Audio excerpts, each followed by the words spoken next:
欢迎收看这份调查报告。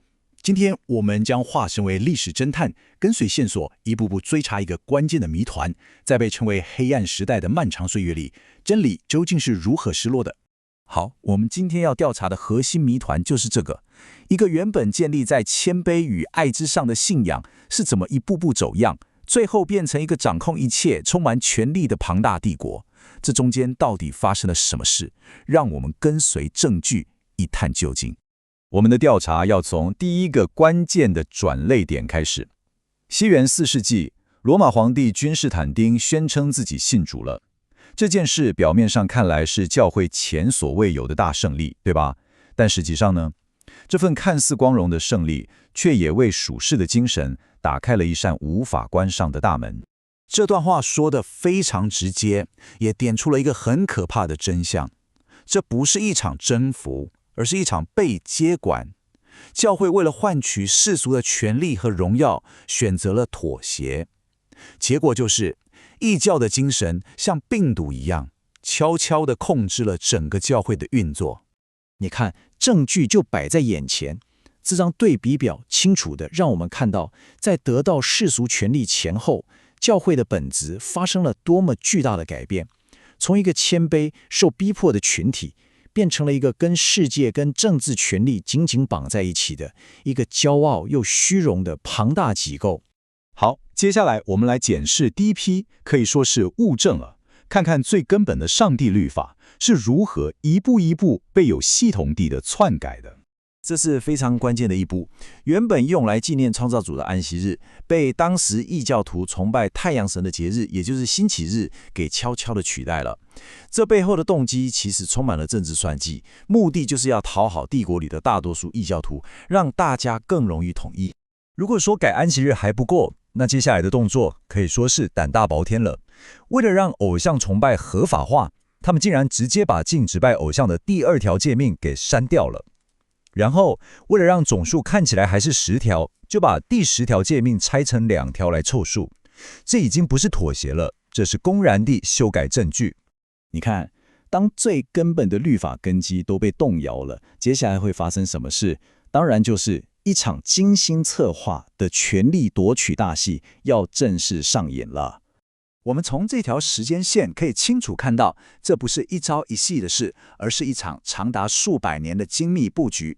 从跟政权结盟，到占据首都的地理优势，甚至还不惜伪造古代文件来证明自己的权力是自古以来就有的，一步一步打造出教皇的绝对权威。哇，你听听这句话，永不犯错，这是一种多么傲慢的宣告。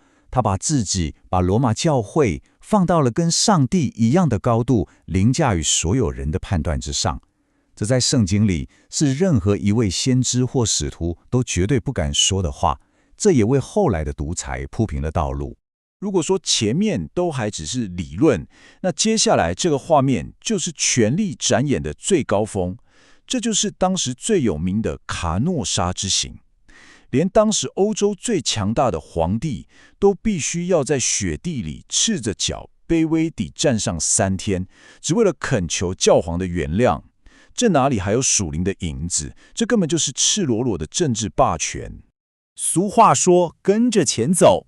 我们现在的调查就要来揭开这一切权力游戏背后庞大的财务动机，一个建立在恐惧之上的敛财体系。这一切是怎么开始的呢？是从一个听起来好像很有道理，但其实根本不是来自圣经的哲学观念开始的。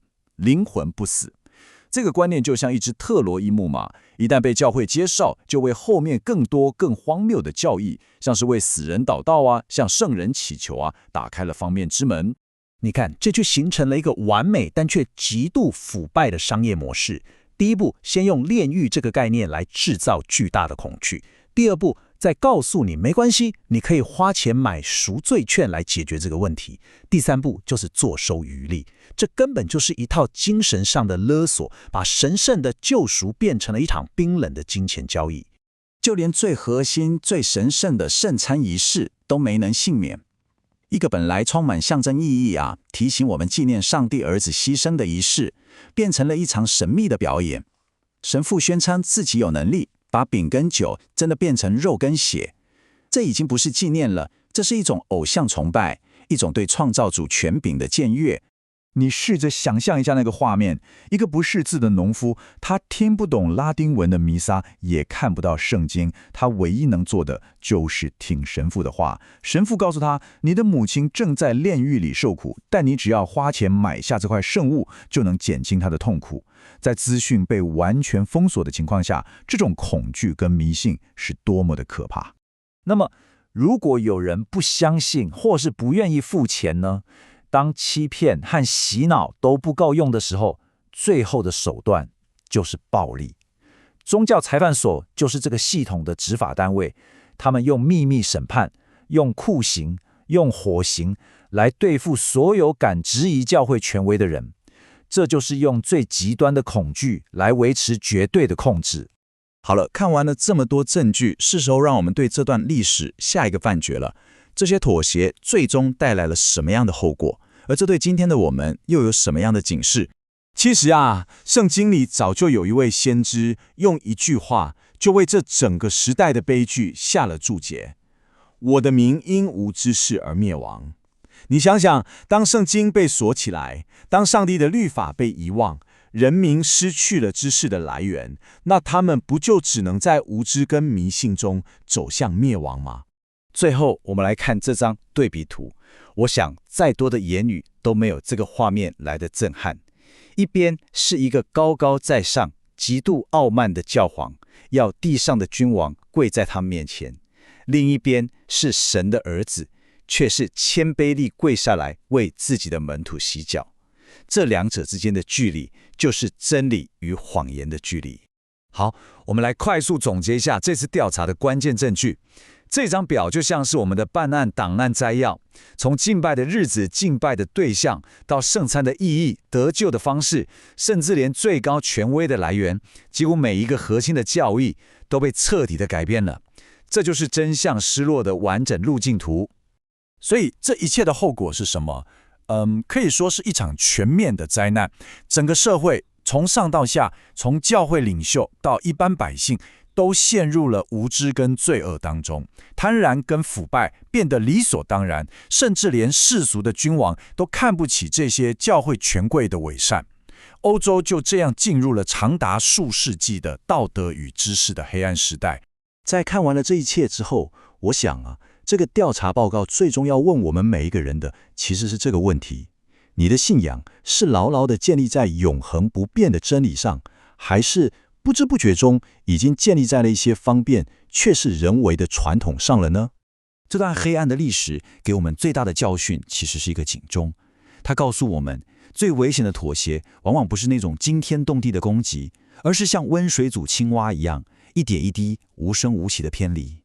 所以这份调查报告最后的呼吁就是，我们每一个人都需要仔细地审视自己的信仰，看看在我们信仰的根基里，是否也存在着类似的以人的方便为出发点的妥协。